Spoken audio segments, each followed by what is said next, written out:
What's up YouTube, DMLX here, and in this video I want to share my most wanted secret bosses I would love to trade blows with in Kingdom Hearts 4. Ever since encountering the likes of Kurt Ziza, the Phantom, and Sephiroth in the base version of Kingdom Hearts 1 back in 02, oh god, I'm old! I've championed the idea of secret bosses being a main staple for the series. Square Enix's consistency in delivering these high-level optional boss fights have varied in quality, quantity, and difficulty from game to game, but they've always managed to leave a lasting impression, with some bosses being more mentally draining than others upon completion. For example, using Taro when facing off against the mysterious figure in Birth by Sleep. Forget about it. However, in this video, I want to keep the focus on potential secret bosses that originate from within the Mouse House, like Julius from the Disney short Runaway Brain, who appeared as an optional adversary for both Sora and Riku in Kingdom Hearts Dream Drop Distance. The concept of unconventional Disney characters being secret bosses in a Kingdom Hearts game I find to be more fun and interesting than a character plucked from the Square Enix side of the pool. After all, Kingdom Hearts is a Disney game first, followed by Square Enix developing the magic we see before us. And the developers have done a bang-up job at making Disney's iconic roster of characters into worthy combatants, whether as allies or enemies. So I'm hoping Papa Nomura delivers us players of Kingdom Hearts 4 a special treat in the form of taking a character or characters from the massive Disney library that do not need to be heavily tied to the plot of the game, who provide a fun combative challenge and tickles the nostalgic pickle for longtime fans. But before we move ahead, make sure you obliterate that like button so we can get as much exposure on this video as possible. Really appreciate it. And with that being said, let's get into it. Kicking things off, I like the idea of hunting down several Dr. Jumba's experiments, also referred to as Stitch's cousins, as Sora ventures off from world to world. Kinda like finding the Dalmatian puppies in Kingdom Hearts 1, but this time they will put up a bit of a struggle. In Birth by Sleep, we got a taste of what that could look like with Terra tasked to take down Experiment 221, aka Sparky, during the Deep Space portion of the game. In the Lilo and Stitch canon, Sparky was the first of Stitch's cousins to be reactivated and rehabilitated upon his arrival in Hawaii. And I can easily see a similar scenario being replicated if Sora were to return to Radiant Garden and encounter the likes of Stitch and Jumba, to then be tasked with finding the lost experiments scattered throughout the different worlds and bring them back safely to their new home as one big happy Ohana. Encounters with the experiments can easily go like this. Sora stumbles upon a hidden area in a world, finds a small colored pebble with a number on it, douses the experiment pot with water, and then the boss fight for that specific experiment commences. My personal favorites of Stitch's cousins I would love to capture in Kingdom Hearts would have to be Splotty Head, Slushy, Kix, Yin and Yang, Richter, Sprout, and Short Stuff, as well as the bonus of taking down Leroy after gathering all the assigned experiments, with Stitch fighting by your side so that he can perform the Aloha song, which is the only way of taking down Experiment 629. Next is Zurg from Pixar's Lightyear. When exploring the world of Toy Box in Kingdom Hearts 3, more specifically Galaxy Toys, there was truly a big missed opportunity not to have the toy version of the evil Emperor Zurg be a boss during that area of the game.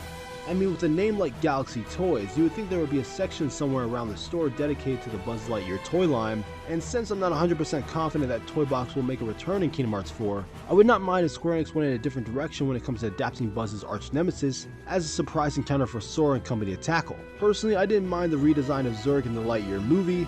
Now, as for his real identity being an alternate future version of Buzz, that's up for debate. In Lightyear, Zurg is gigantic and a lot more menacing than his plastic Darth Vader ripoff counterpart. His mech suit has actual legs that are great for crushing Space Rangers and Keyblade wielders alike. His iconic triple-barreled ion blaster is now integrated into his left arm, with his right arm being extendable, allowing him to catch enemies from a distance. Zurg also has rocket boosters in his feet, allowing him to travel through space with ease. Plus, there's an easy way Square Enix can tie in the plot of Lightyear into Kingdom Hearts without having Takani Prime being an explorable world. All the developers must do is have Sora stumble upon Zurg's ship drifting in the vacuum of space during the gunship portion of the game, which would pique Sora's interest seeing that he is a curious fellow, and then accidentally wake Zurg from his cryosleep, and then have the boss fight start thereafter, similar to encountering the Lingering Will in Kingdom Hearts 2 Final Mix, and then maybe have Zurg say a line or two to make Sora question his identity as the real Buzz Lightyear. Moving on, we have the Headless Horseman from the Legend of Sleepy Hollow. Arguably the simplest Disney character Square Enix could develop into a secret boss for Kingdom Hearts. Seeing that the Headless Horseman is a ghost, he could theoretically show up to pester Sora anytime, anywhere, searching for the perfect head to match his large, shadowy physique. And one of his gimmicks could be him trying to replace his new head every time he crosses Sora's path, which could be him holding a different colored carved flaming pumpkin. Mercilessly scaling up the heat is the Firebird from Fantasia 2000. A phoenix-like lava spirit that is described as a primal living force of destruction. Probably could have made for an epic boss fight at the end of Symphony of Sorcery from Dream Drop Distance, but I don't think the hardware limitations of the 3DS at the time would have done the fiery winged beast any justice. Chernobog from the original Fantasia was one of the last mainline bosses to go up against in Kingdom Hearts 1, and one of the game's biggest highlights for me upon my first initial playthrough. However, the Demon of Bald Mountain's appearance in Dream Drop Distance was a bit lackluster to say the least. Personally, I would love the developers over at Square Enix to recapture the magic of when Sora and company faced off against Chernobog at the end of the world in the form of the Firebird. And you know what, maybe the Firebird doesn't deserve to be on this list. Its Rodan-like size and adrenaline-fueled theme music is worthy of being woven into the main narrative of Kingdom Hearts, as I can easily see the Master of Masters summoning the Rachel spirit as a last resort to put Sora in his place by using one of the musical books he could have stolen from Yen Sid's tower. Either way, the blueprint is there for another iconic large-scale boss fight to happen for the series. Just make the encounter a fusion between the Rachel Vulture and the Lava Titan, and boom, an instant Kingdom Hearts classic in the making. Hackling straight out of Toontown is Judge Doom from Who Framed Roger Rabbit. When you think about it, now that Christopher Lloyd is the new voice of Master Xehanort, I stand here today because of a fated encounter. The possibility of this murderous, crazed tune popping up in Kingdom Hearts doesn't seem too far-fetched. Plus, knowing that Sora will be stuck in Quadratum for quite some time, which is considered a world of fiction, what better character to represent this concept than Judge Doom, who originates from a world of unreality as well. Being a toon, Judge Doom is practically unkillable and has a wacky display of abilities at his disposal that would make for a creative and unpredictable matchup for Sora. As seen in the Roger Rabbit film, Doom can turn his eyes into deadly daggers, sprout springs from his feet, form various weapons over his hands, and recover from getting flattened like a pancake. But I'm sure if Square Enix were to integrate Judge Doom into Kingdom Hearts, they would find some convenient way to supply Sora with some sickly green toon acid to deal with the situation. Lastly, we have Walt Disney's firstborn and illegitimate son, Oswald the Lucky Rabbit. After the release of the action-adventure platformer Epic Mickey, many Kingdom Hearts fans, including myself, were intrigued by the possibility of Oswald the Lucky Rabbit being folded into the canon of Kingdom Hearts, now that he was back under the Disney umbrella.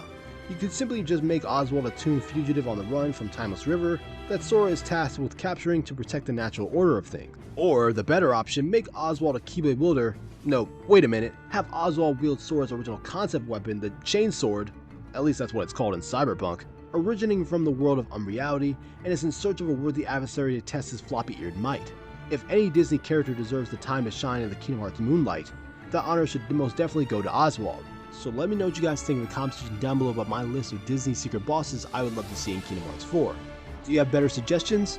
And if you enjoyed this video, make sure to hit that like button, it really helps me out. Subscribe for more content from me on Kingdom Hearts and other games in general. I'm DMLX, and I'll see you in the future.